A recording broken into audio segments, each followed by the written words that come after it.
So the first thing you need to make for the differential is this over-glorified washer slash spacer. It's very complicated, so this is the thing that you want to make first. First thing you do is you drill out a hole to the center of a rod steel on the big lathe I suggest. It's nice and strong and powerful. So drill a hole into the center, a couple inches deep. Um, and then you're going to shave off the side, leaving the lip on one side of it. You're going to shave down the other side so that it fits perfectly inside this ratchet tool. The tighter you can get the tolerances in there, the better, and it'll be less wobbly. Now, after you have that milled down to the right diameter, you're going to cut it off on the bandsaw. Now, something you need to make sure is to cut it off at the right length, or else your hole won't be deep enough, and you end up with this little pinhole that you can't get your screw through. So then, you end up spending a lot of time filing down and filing down, but it doesn't work, so you'll get impatient and use a grinder instead, which will work, but it's still time consuming, so measure twice, cut once, and this is the final result and product. So this goes inside of the cassette tool, ratchet tool, inside the cassette to hold it all together as one unit so it can spin. There's the cassette tool right there. So the next thing you're going to make is this spacer piece, which will allow the two cassettes to be screwed together so that they can spin independently without falling apart. You'll be working on the lathe with this to make this as the final product. You'll be boring out this pipe to the right diameter to match the outer diameter of the outer sprocket of the cassette that you took apart. This will be used to screw the two pieces together. After you bore it out, you're going to cut it at precisely the right length so that when you screw the other cassette in, it just touches that little lip right when it gets to the end of the threads.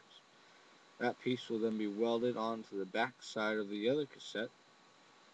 Now, if you cut it at the wrong length, you're going to be doing a lot of filing, getting it to that right length. Another one of those measure twice, cut once. You have to get creative if you mess up like that and cut it weird ways.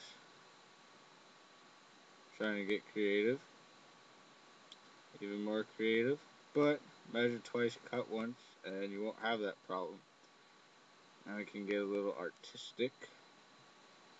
So, you're going to be putting the bare cassette into that tool, which is welded to the other cassette, which has the sprockets. And this is what the final product looks like, welded all together.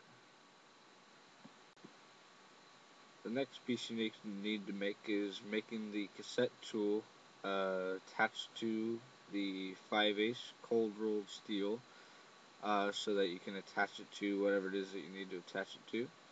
So you're going to take your cassette tool and you're going to drill it out on the drill press, and you're going to make a 5/8 inch diameter hole through the hole that's already in the back side of the cassette tool. You need to make sure this is straight down, not all crooked, or else you'll have a wobbly axle. So spend time getting it all lined up perfectly straight in both directions. Clamp it down with the Jorgensen's and hold on as tight as you can. Take your time on this. Because even if you do take your time, you can still mess it up, and then that's a bummer. So you're going to take your rod, cut it to whatever length you need it to be for your HPV, and that'll slip inside the hole that you just drilled out. Then you're going to take it into the welding room with our millers, and you're going to weld that spot right there, which will be a fairly easy weld to make. Set it to about 20 volts because you're going to want it to be real hot because that metal is very thick. So the next thing you need to do is you need to tap a hole into that 5/8 inch steel rod that has a cassette tool attached to it so you can hold it all together. So you're going to drill a hole in with the lathe so it's nice and straight with a 7/32 inch diameter drill bit straight through that rod in the hole there. Then you can use our tap set. Ooh. and we're going to be using a 1/4-20 tap bit. So take your time with this. You don't want to mess it up. So you take the unit like that, and it screws into the hole. Be gentle. Make sure to back it out every quarter turn or half a turn to clear out the shaving, so you don't break it off in the side like I did, as you can see. Because even if you break it off inside, if you try to take it out, it just breaks off some more, so you really can't take it out. And drilling it out doesn't work very well either. It just ends up messing up the drill bits. So be careful and take your time. So now with all those pieces, we can do our final assembly. There's the whole unit. There's our exploded view.